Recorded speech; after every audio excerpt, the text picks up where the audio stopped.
Olá, eu sou Antônio Carlos Souza, Tom, sou psiquiatra clínico e sou psicodramatista. Geralmente aqui nesses vídeos que eu faço, normalmente eu não toco no assunto de medicação. Mas hoje eu vou tocar num tema específico. Há algum tempo eu fiz alguns vídeos sobre TDAH. Um deles tem o título de Menino Maluquinho no Mundo da Lua. Porque são duas versões artísticas dos dois segmentos do TDAH. O Menino Maluquinho, o livro de Ziraldo, em que inicia-se com o parágrafo inicia-se dizendo Menino Maluquinho tinha fogo no rabo, que é uma representação artística da hiperatividade. E a música do Balão Mágico, que é No Mundo da Lua, que é a representação artística, poética da parte do déficit de atenção de quem seja portador do TDAH. Bom, quem quiser verifique esse vídeo aí atrás. Então, o que eu vou comentar hoje é sobre as maneiras de lidar com o TDAH. E talvez o mau uso que se faz de algumas medicações ou talvez o próprio conceito de tratamento do TDAH. Como minha preocupação aqui nesse canal é muito mais conceitual, das pessoas entenderem como funciona a cabeça de um psiquiatra, vamos dizer assim. Então minha preocupação hoje, porque isso já vem sendo há algum tempo, é a respeito das medicações para TDAH. A grosso modo, eu me detive em outros vídeos mais extensamente, mas a grosso modo o TDAH não é uma hiperatividade nem um déficit de atenção. Na realidade é uma falha de controle. É como se fosse uma empresa em que o gerente está adormecido e que os funcionários fazem aquilo que lhe dão vontade. Não tem uma rotina pré-determinada, não tem um controle sobre ele. A atenção e a motricidade e a impulsividade, elas sem o gerenciamento do nosso lobo frontal, elas ficam disponíveis para aquilo que seja mais interessante para a pessoa. Como é o lobo frontal, de uma certa forma, que está adormecido, entre aspas, né? É uma alegoria que eu estou usando aqui, é o gerente que está adormecido. Então, as medicações que são usadas para TDAH são medicações que são ativadoras do lobo frontal. É como se nós dessemos alguma coisa para que o gerente acordasse e recuperasse o controle sobre os seus funcionários, o gerenciamento dos seus funcionários. As medicações todas são chamadas psicoestimulantes, que na linguagem popular são os arrebites, né? Que as pessoas usam pelo efeito estimulante em si. No caso específico do TDAH, a prescrição é feita para despertar esse gerente adormecido, que seria um segmento do lobo frontal. Então, quando nós usamos em TDAH medicações que são psicoestimulantes, a finalidade delas é, durante o tempo de ação delas, e é a que dura mais tempo, talvez dure 6 a 8 horas, durante esse tempo, a pessoa está com o gerente desperto e ele pode recuperar o controle sobre a sua atividade motora e barra impulsividade e o controle da atenção voluntária, não da atenção espontânea. A pessoa que tem TDAH, como ela tem uma redução da atenção voluntária, a atenção espontânea fica exacerbada. Daí o mundo da lua. Aquilo que lhe seja interessante desvia a sua atenção, polariza a sua atenção. No caso da hiperatividade, é a mesma coisa. Como fica livre, sem um gerenciamento, então aquilo é feito de acordo com a necessidade momentânea. A impulsividade, a resposta impulsiva, as ações impulsivas e a inquietação motora, o fogo no rabo que Ziraldo se referia. Então, quando nós usamos um remédio desse tipo, a finalidade dele é operacionalmente, durante aquele período de ação dele, que é em torno de 4 a 8 horas, a depender da medicação, de 2 a 8 horas, tem 4 apresentações básicas aqui no Brasil. Então, durante aquele tempo, essa medicação é operacional. Quem tem TDAH precisa entender de que a forma com que a sua cabeça funciona, ela precisa ser gerenciada. O remédio é como se fosse, por exemplo, eu estou de óculos aqui porque eu sou míope. Se eu retiro o meu óculos, a minha miopia continua presente. Mas socialmente, operacionalmente, o óculos corrige isso. Isso é o que a medicação faz. Ela corrige para que a pessoa possa ter uma atuação na sua vida prática mais pragmática. Mas a pessoa, além disso, então vamos imaginar que a medicação para TDAH, como todas as medicações em psiquiatria, mas especificamente em TDAH, as medicações podem levar a pessoa do menos, que seria o estado sintomático, até o zero. Mas do zero para o mais, o remédio não acrescenta coisas. E aí é que entra a especificidade do que eu quero falar hoje. Quando uma pessoa que tem a TDAH, seja a vertente da desatenção, desatenta, seja a vertente hiperativa impulsiva, o uso do psicoestimulante, ao recuperar, ao fazer com que o lobo frontal, ao que o nosso gerente geral recupere o controle dessas duas coisas, ela pode exercer um controle voluntário sobre sua atenção, portanto, realizar tarefas que não lhe são interessantes, mas são necessárias ou são importantes, ou controlar a sua atividade motora em função do que está acontecendo. Mas por que hoje eu estou trazendo isso? Porque é um filme, talvez de uns 15 anos, não me recordo agora exatamente o ano que ele foi lançado, aquele ator Brad Cooper, que é chamado Sem Limite, Limitless.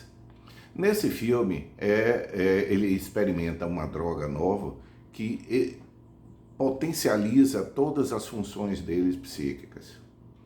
Então, ele fica extremamente rápido, é como se ele desse um booster, fosse um reforçador das funções psíquicas. E hoje, na prática, talvez boa parte das vendas dessas medicações psicoestimulantes não são de prescrição médica, não são para indicação de tratamento, são para esse uso reforçador, em que as pessoas, diante de provas de OAB, provas de residência médica, Enem, todas essas atividades que são competitivas, as pessoas usam semelhante a Brad Cooper no filme, na intenção de potencializar a sua atenção. Na realidade, isso pode ser até um tiro no pé, porque como ele é um psicoestimulante, ele pode excitar a pessoa e, em lugar de favorecer a atenção, perturbá-la. Em lugar de favorecer uma tranquilidade maior, deixá-la inquieta. Em lugar de estar bem, disparar um ataque de pânico, por ser um psicoestimulante. Então, essa ideia que é vigente hoje, do uso de medicações psicoestimulantes como reforçadores, algo similar aconteceu quando a medicação sildenafila, o Viagra, a marca Viagra, foi lançada há 25 anos atrás. Quando ela foi lançada para tratamento da impotência masculina. Mas o uso dela, desde então, talvez 10 vezes o uso é de autoindicação, para reforço da insegurança. Como a pessoa tem dúvida se terá ou não ereção suficiente, potência suficiente, na dúvida ele usa um reforçador. Então, em lugar de ser um remédio para tratar uma ocorrência médica, ele passa a ser um reforçador da insegurança que a pessoa tem. Então, as vendas dessas medicações similares à sildenafila ou Viagra, elas aumentam muito e são muito vendidas, muito mais do que pela indicação médica, e sim pela indicação da insegurança diante da realização do ato sexual. No caso do similar, acontece conosco aqui.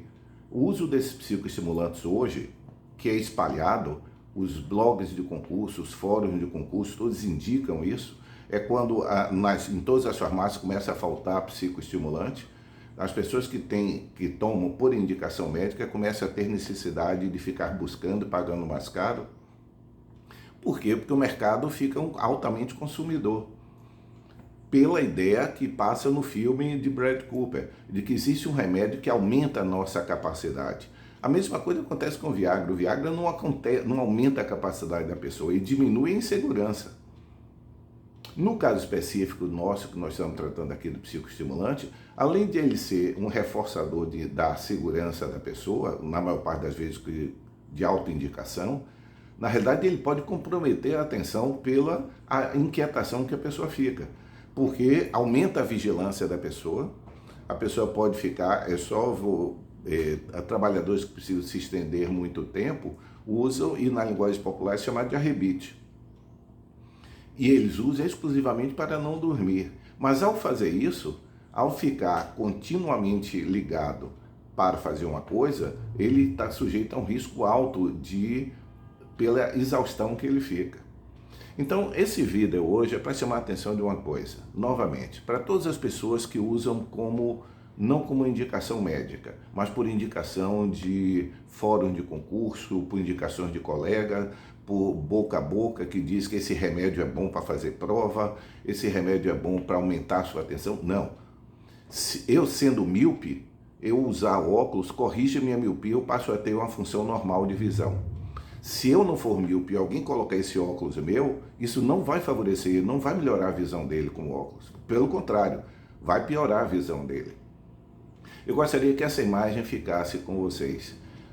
A medicação para TDAH, ela é um óculos para o míope.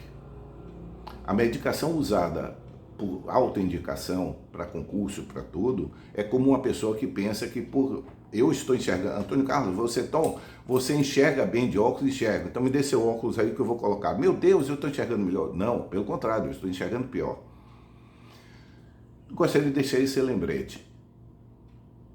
Toda medicina, toda escolha médica, todo remédio que a gente usa, ele tem indicações e contraindicações. Ele tem efeitos esperados e efeitos adversos. Como tudo na vida, tem custo e tem benefício. Tem benefício e tem custo.